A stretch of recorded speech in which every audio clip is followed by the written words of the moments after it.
And we're back with the first walk and talk of 2026.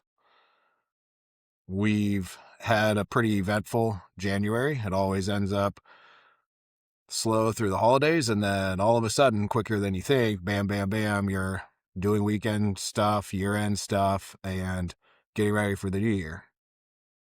Paul and I capped it off this weekend with not coordinated at all, but we both did big races on Sunday. Paul, you want to tell us a little bit about your experience? Yeah, mine was kind of a race with myself. So I've had some bucket list items about where to go in terms of exercise and what the path in front of me should look like, trying to get in better shape and first nutrition than the actual real exercise stuff that's not just walking. And so it's one of those things where I'm trying to build up resistance and distance. And I realized recently, you could just always just keep going a little further. So I wanted to, it was 12 degrees when I started running yesterday. And I thought, I'm going to do 12 miles in 12 degrees. That's a cool sound to it. And then I got to 12 and I was like, dude, a half marathon's another mile. Like you have never in your life done a half mary and you have that ability if you can go one more mile. It sucked. It was cold. It was like 18 degrees at that point. But my joints hurt. I had to stop and stretch at like mile 4, but still maintained a great pace, and I felt really thrilled. So it was kind of a race unto myself, but a step I needed to get to so I can get to the real races coming. So how about you? I had no idea you were also doing a big one, and yours was far larger. I mean, you had evidently hundreds of competitors, and how'd that go? Yeah, it was a great race. I would say it's still the same. Like you're going against yourself, right? Like at this point, there's no way I'm gonna beat the 20-year-old guy that's got 80 pounds less than me. So it's still that same mental, right? Like getting ready for the race, doing it for yourself, and seeing what you can improve over time. But this was a really great race. It started in Cave Creek here in Arizona and then went to Lake Pleasant, which is 36 miles away. So there's a trail the whole way. There's a couple of places where it crossed roads, but pretty much it was trail. So it starts out with some sharp, chunky stuff. My buddy that I was riding with actually got a flat in there. So he stayed back and I went ahead. He caught up eventually. Well, he finished eventually, but I ended up doing the whole race pretty much by myself. I got to this point what that was kind of the last of the fast guys. So I was ahead of everybody else, but pretty much on my own. Like nobody I could see ahead of me, but nobody was passing me. So it was a really kind of surreal experience mapping out the trail myself, making sure I didn't make any wrong turns and finishing it out. And it was challenging and a lot of fun. That's interesting. You say last of the fast guys. That's exactly like I couldn't describe what my goals are really in terms of speed and pace. So especially trying to get out to a full marathon and everything, but that it's kind of that. It's like I mean, you're never in 1,000 years at 40 some years of age and haven't run seriously in like a decade or two, trying to build back up. I'm clearly not going to be winning any marathons or races of any kind. I was in a 5K in the fall with some kids from my kid's school who I think I'm doing good in a 7 something pace, and you get kids just whizzing by you like they weigh next to nothing. So, but I'm inspired by the ultra runners, guys like my brother who, I mean, their short races are 10, 11 miles a day. That's their short recovery runs. And I think if all I want to be respectable toward the end of that pack. Not that I'm going to be ultra running or doing trail running or anything extreme, but I don't want to be like, I don't want to have the like 13-minute pace where you're half walking half the time. Not that there's anything wrong with that if that's how you do it, but yeah, it's about me and myself and where I'm positioned. So it sounded like there's some overlap there over the weekend with we had no idea about ahead of Yeah. time. Yeah, it was great. I mean, it factors into kind of a life philosophy that I have and a lot of different hobbies and kind of across the board. Like if you're going to do it, you might as well invest in it and spend some time learning how to do it well. And it's actually surprising. Just some planning and some concerted effort will probably get you in the top 10% pretty easily, top 5%, like worldwide, like with some work. You're never going to be the top number one, but you can get in the top 5, 10% pretty well. And that's where I was almost there on this race, which was my first longest race. My goal was really to finish. but I got to 13%. I got 14 out of like 110. So Very nice. yeah. Very nice. So one of the things you just said jostles my memory about you get into the beginning of the year and all of a sudden it's like, bam, it's on top of you. For during the holiday season, it's like, well, Q1's coming and we'll do that in Q1. We have these big goals are Q1, Q1, Q1.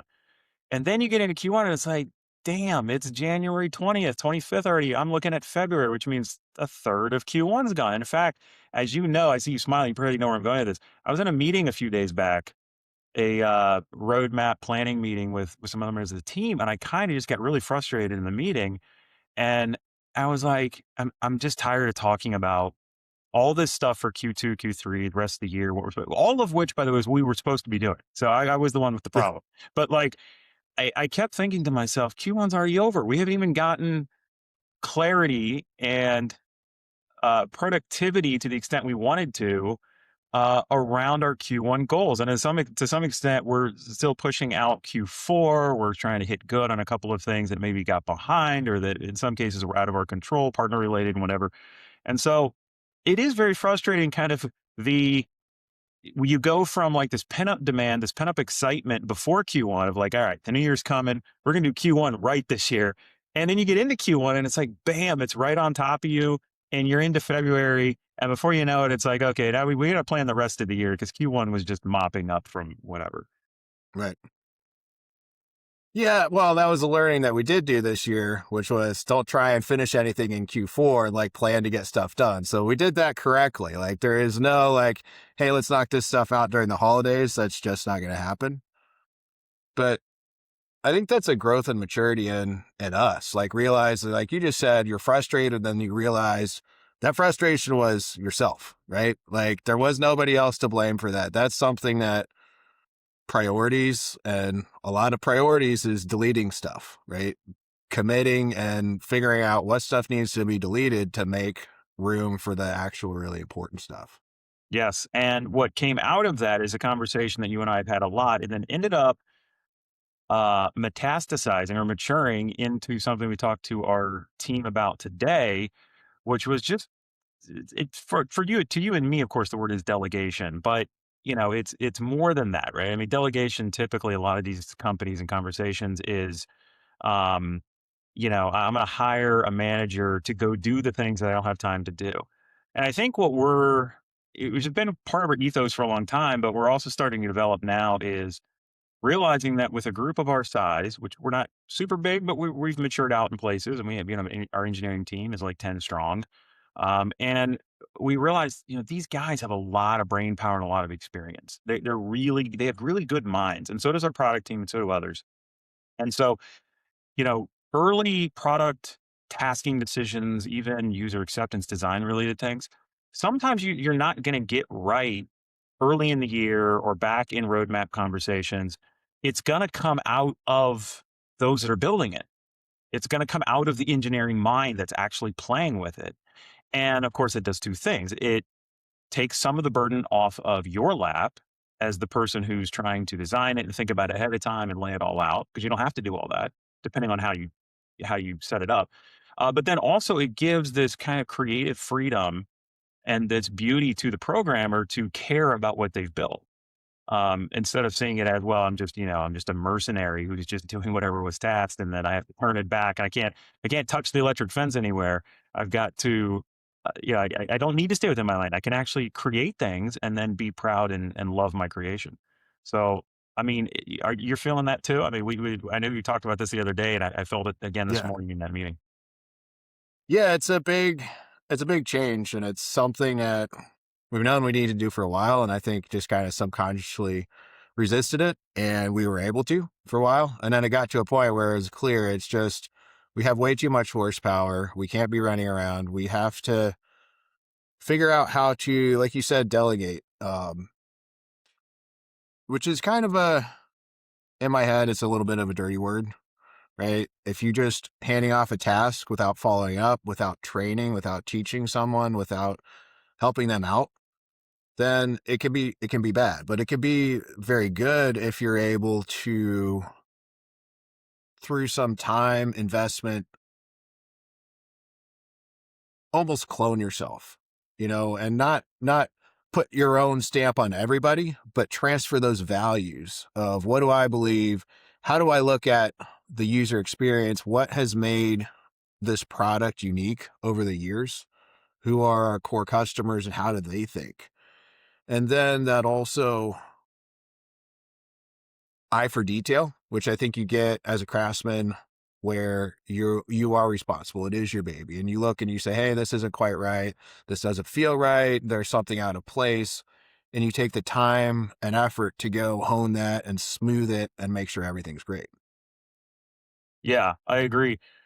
Is You and I have talked a lot about force multiplying over the years, having setting up force multipliers. Mhm. That report that I print off every week, and I've hit the button, you know, 18,000 times in the last 5 years and sent it to some partner because it was so easy and so fast. And we realized over time, no, take a day or two of engineering power and design and put together a process that just takes it off your lap. And then you do this, you just gain all these dividends over time. I mean, force multipliers are typically there's a defined process or defined thing. And instead of me doing that defined thing, I'm going to get a tool, I'm going to build something, or I'm going to hire somebody or whatever to do these things for me or to just change that process in some way. Where here you're asking for people to dig down and say, you know what, we haven't hit good in this particular thing. What if I move this over here? What if we change scope a little bit? Because I don't see it as being a huge amount of scope creep. And this is the polish. This is the creative outlet, the fine touch, the feel that the user's going to have that I want to put out there and I want to be proud of. And so there's this sort of creative angle. Yeah, it's a creative angle. I think it's all of those things together. It's very strange. It's been a very strange year for me this past year, working a lot with AI because I'm having crossovers on both sides of that equation. You know, working with AI better as I apply kind of people principles to it and loading in context, and then realizing working with people better and helping them put their unique stamp on it also means providing them with the context, just like you would in AI, not to cheapen that relationship, but you have to, same thing, have a relationship with the person, see their unique skills, and then give them the information and the freedom that they need to actually go and execute and figure things out. So for us, it's tooling and people and AI all together. And AI changes the equation of what makes sense to do or build. Talking with some of our developers, I've heard that, yeah, now that we have AI, well, we could go fix this little thing real quick because it's not going to take me an hour. I just kind of task it off to the AI. Hey, go fix this. I saw it and it gets done.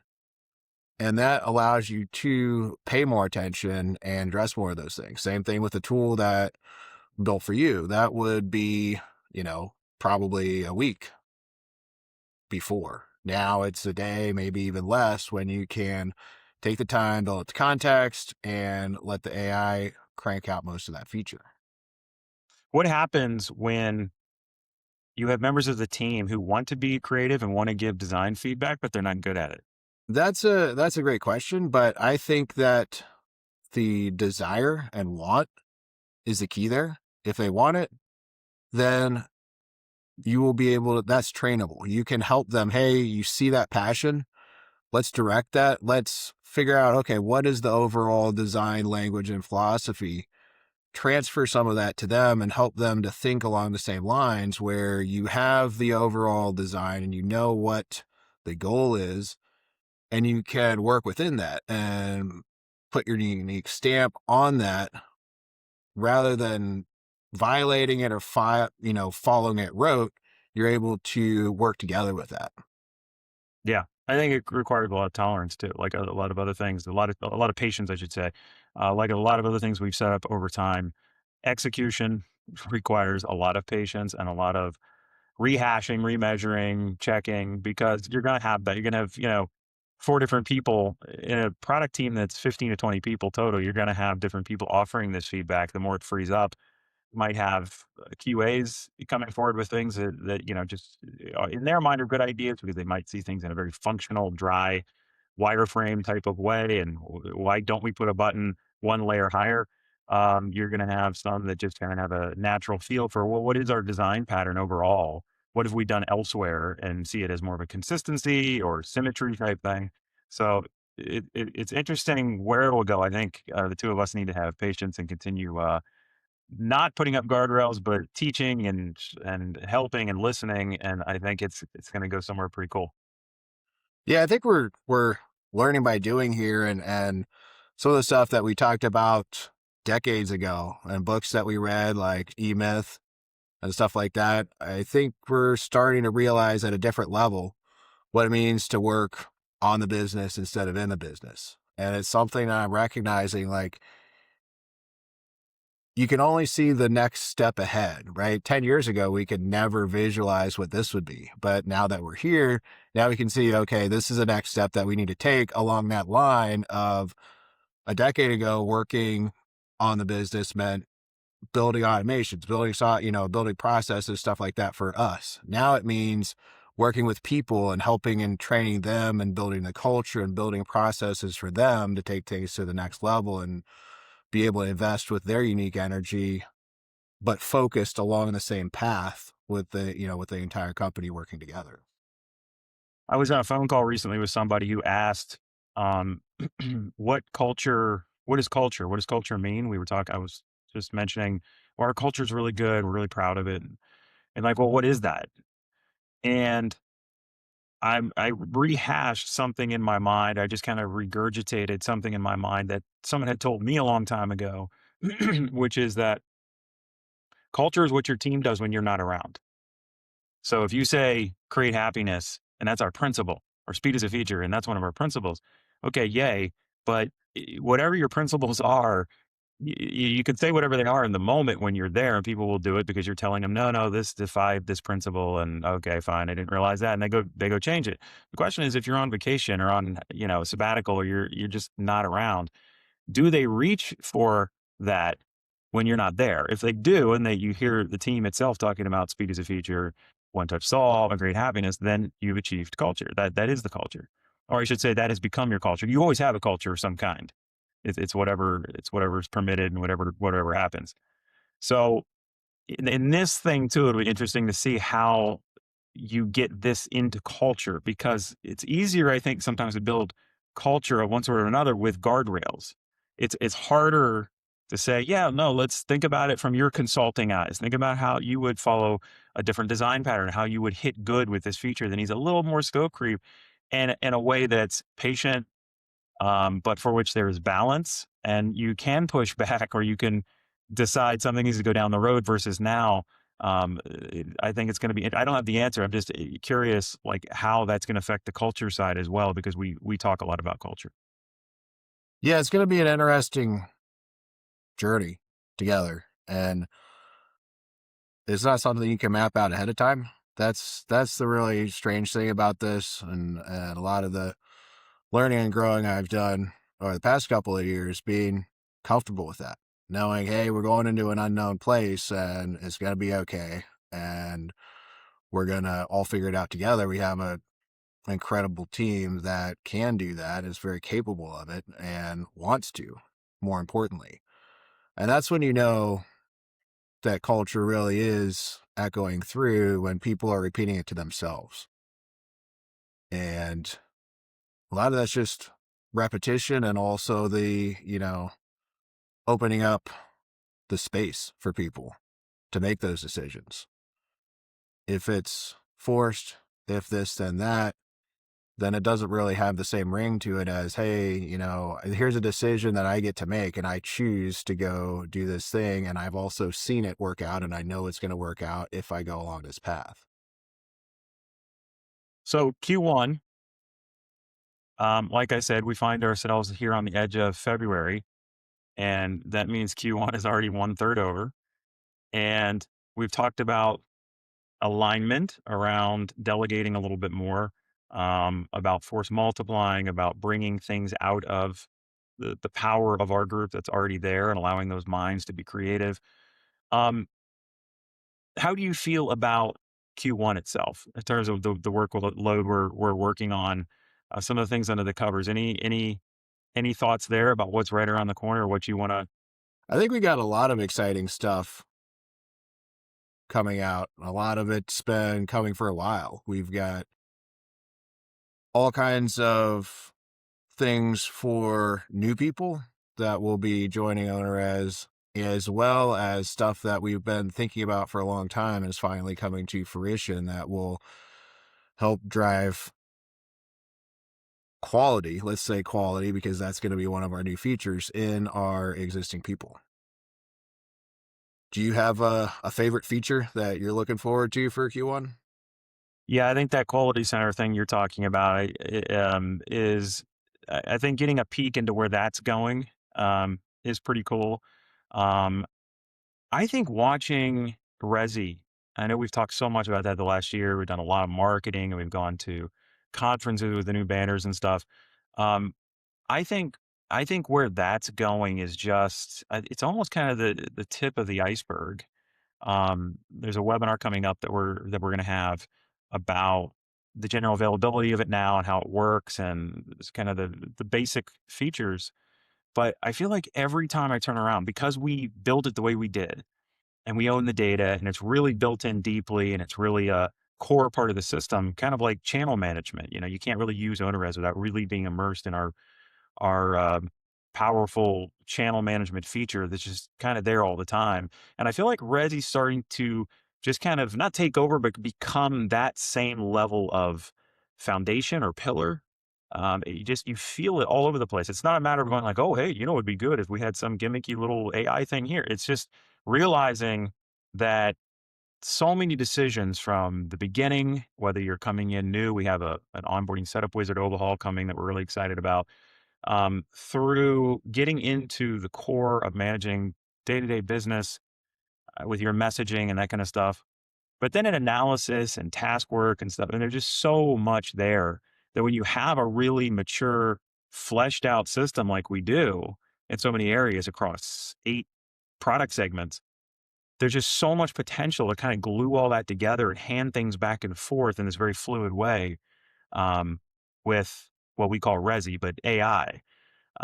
So I think, I think 2025 was kind of the year of Resi and getting that out. I think 2026 to some extent will be even more so. Um, so as we focus on now quality center, but still messaging and the things that are just going to continue to flesh out around that. Yeah, we've definitely just scratched the surface. I'm seeing it personally now that I got my own vacation rental set up. So now I'm seeing Resi come in and respond on the threads and create tasks. And every time you do that, you're like, hey, it could be a little bit better. But you also think of what other even higher level things, like you were talking about sentiment, doing analysis, crunching that, being able to crunch messages over time and see what kinds of trends you see. But there's way more that we can do across the board in terms of that. Also on the support side and other analysis that we can do as well. It's going to be an incredible 2026. I think the other part of that is all the, you might call it maintenance debt, you might call it fragmentation, but all the parts of a system, and that's not unique to owner, as every software app that's been around and is as large as ours is has this in one form or another. And I think that there's kind of it's gone from being kind of a responsibility of cleaning up maintenance and fragmentation to now being exciting, uh, because at one time it's your sysops team or whoever's telling you, no, no, no, we really need to fix this. There's a speed issue, or your product design team's telling you, look, we need to get on to the latest version of our front end framework, and so we really need to update and touch all these pages. Or your server ops team is telling you, we need to fix our back end so we can make use of different types of servers. And so it seemed like historically there was always a need to do those things, but not a desire.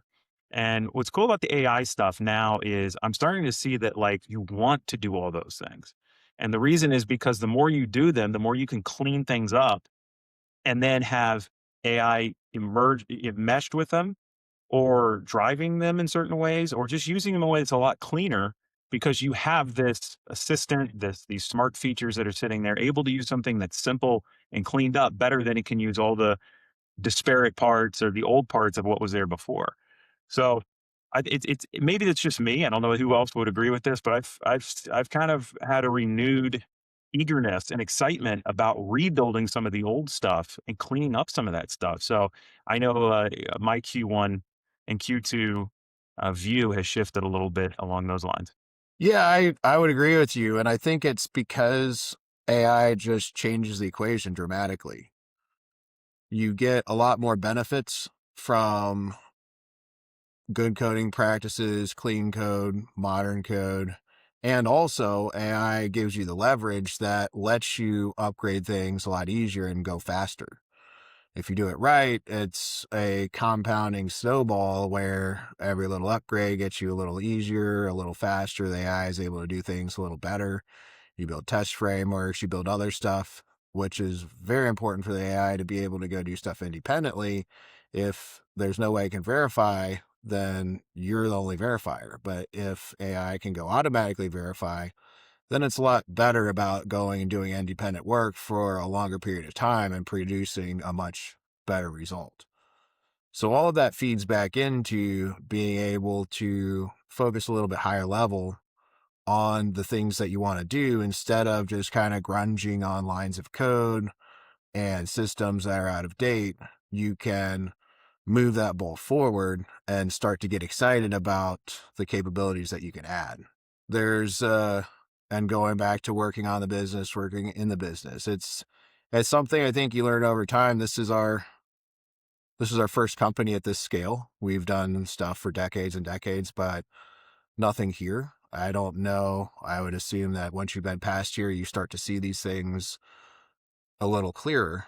But it's super exciting to get to this point and see what is possible and see how you can start working with people at a much higher level and value the skills that you may not have noticed in the past.